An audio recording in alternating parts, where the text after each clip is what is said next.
again and again and again and again ni Vice President and DepEd Secretary Sara Duterte ang kanyang sarili.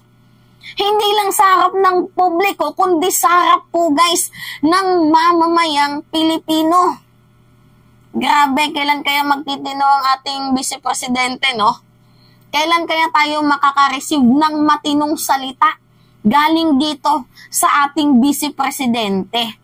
So ngayon nga po guys, alam nyo naman no, na araw ng kagitingan ngayon, na kung saan tayo po ay nagse-celebrate sa mga totoong bayani dito sa ating bayan.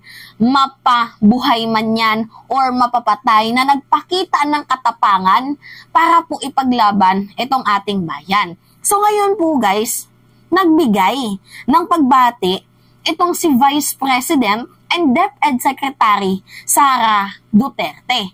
Alam nyo guys, ito yung nakakatawa dito. Napaka-hipokrito po, hipokrita ng pagbati ni Vice President and DepEd Secretary Sara Duterte sa araw ng kagitingan. Hindi ko alam kung alam niya ba yung meaning ng araw ng kagitingan, pero guys, ang pinipraise niya lang yung mga taong patay na. Yung mga taong wala na dito sa mundo. Alam nyo guys, ang araw po ng kagitingan, applicable po yan sa lahat. Dead or alive, dapat po nating purihin sa ginagawa nilang kabayanihan na ginagawa sa pakikipaglaban para dito sa atin at mapanatili ang mapayapang bayan. So dapat po silang purihin, dapat po silang batiin, buhay man or patay. Itong si Sara, hindi ko alam, pinapahiya niya talaga guys ang kanyang sarili. Anyway, ito yung sabi niya. Day of Valor. Honor troops who died for a freedom, for freedom. Yan yung sabi ni DepEd Secretary and Vice President Sara Duterte. So meaning, yung binabati niya lang dito guys, is yung mga tao na nagbuwis ng buhay. Yung mga wala na sa mundong to, yun lang po guys ang binabati niya sa araw ng kagitingan. Ano yung hipokrita dito guys? Kasi hindi naman po yan yung araw ng kagitingan para sa mga patay. Para din po yan guys sa mga bayani nating buhay pa ngayon. Bakit hindi mo i-honor yung mga buhay pa? Diba? Yung merong ginagawang aksyon para mapanatili ang kapayapaan dito sa ating bayan, bakit hindi mo yun i-honor? Wala namang masama guys sa ginawa niyang pag-honor sa mga patay. There's nothing wrong with that. Kasi yung mga taong yun, mga nagsakripisyo din yan. Mga bayani din po yan kung may tuturing. Pero guys, hindi naman po yun para sa mga patay. Yung araw ng kagitingan, yun po yung pinaglalaban ko dito. Kasi ang hirap talagang batiin ni Vice President Sara Duterte itong ating mga magigiting, ating mga matatapang na Philippine Navy Forces na doon na nakikipaglaban sa West Philippine Sea. Yung mga magigiting nating mangingisda na kahit konti lang yung huli, nakikipagpatayan sila doon. Diba? Hindi man lang yan mabati, hindi man lang yan mapasalamatan, hindi man lang yan kayang i-honor ni Vice President Sara Duterte. Ganun na ba ka-hipokrita itong ating Vice Presidente?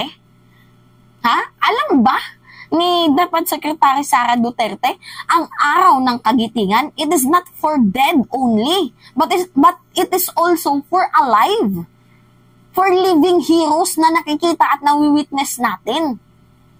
Diba? Hindi niya kayang i-honor yung buhay. Ang kaya niya lang i-honor, yung mga nawala na. Ano pang, hindi na maririnig ng mga patay yung sinasabi mong papuri sa kanila. Mas masayang pakinggan na yung mga buhay pa, pinupuri mo sa kanilang ginagawang kagitingan, sa kanilang ginagawang aksyon para magkaroon tayo ng tahimik at mapayapang bayan. Diba guys?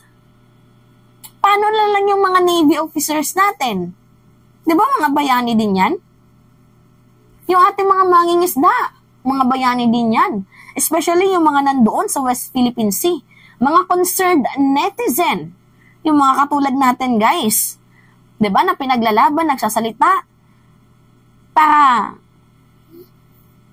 diba, depensahan ang mga ginagawang kalokohan ng China. We are living heroes na hindi kayang i-honor ni Vice President, partida, Vice Presidente, and DepEd Secretary na si Sara Duterte. Lahat naman po tayo guys merong pinaglalaban. Lalo na tayo guys na nakikita at nasasakpan sa ginagawang pambubuli ng China. Dapat tayo yung ino-honor. Walang masama guys kung i-honor yung mga patay. Kasi given na yan na nakagawa talaga sila guys ng kabutihan para dito sa ating bayan. Pero bakit ito lang yung pinagtataka ko ha? Dapat sana hindi ka na lang nagbati ng araw ng kagitingan kung yung mga patay lang din naman ang i-honor mo. Kasi anong silbi ng pag-honor mo sa mga patay, hindi ka na nga nila naririnig. Wala na sila. Nandito tayong mga buhay yung mga mangingisda, Philippine Navy, diba? Kapulisan. Bakit hindi mo yun ni-honor? Anong tawag mo sa amin? Estatwa? Ha? Madami guys yung nainis at naghayag ng galit dito kay DepEd Secretary Sara Duterte. Kabilang na itong si Real Coffee Lover. Yan. Ang sabi niya, how about those Navy officers, fisher folks, and concerned netizens who are alive fighting for our sovereignty? Are they not heroes? Diba? Hindi ba sila hero na para hindi mo batiin? Yung ginagawang pambubuli ng China sa West Philippine Sea. Diba? Na tayo kasi guys nakikipaglaban tayo. You're such a wallflower, VP, with respect to the dispute in the West Philippine Sea. Hindi lang siya guys yung nag-comment. Ito pa. Si Taytay Rizal. Day of Valor is true. Also for the Philippine soldier in Ayungin Shoal, especially doon po guys sa BRP Sierra Madre, who continue to stand for the Philippines against bully and oppressive China, which the good VP is supporting. Pakitang tao, wala sa loob. Daming nagagalit guys. Hindi lang din naman ako, kundi yung mga concerned netizen. Kasi bakit mo nga naman babatiin yung mga nategi na? Although hindi ko naman kino-compare. Sige, batiin niya yung mga wala na dito sa mundong to. Pero bakit hindi niya man lang magawang i-praise? 'Di ba? Magawang batiin itong ating mga mamamayang Pilipino na buhay na nakikipaglaban, patuloy na nakikipaglaban sa ginagawang pambubuli, ginagawang harassment, oppression ng China sa bansang Pilipinas. Bakit hindi mo i-honor itong ating presidente? 'Di ba? Gets niyo ako, guys? Ganyan po kakapal itong si Vice President and DepEd Secretary Sara Duterte. Tingnan nyo nga guys. Diba? Ganyan po pinahiya ni Inday ang kanyang sarili sa mamamayang Pilipino. DepEd Secretary ka pero wala kang alam kung ano yung ibig sabihin ng araw ng kagitingan. Resign, Sara, resign. Diba? Resign ka na lang. Wala ka lang din naman palang alam, mag-resign ka na lang.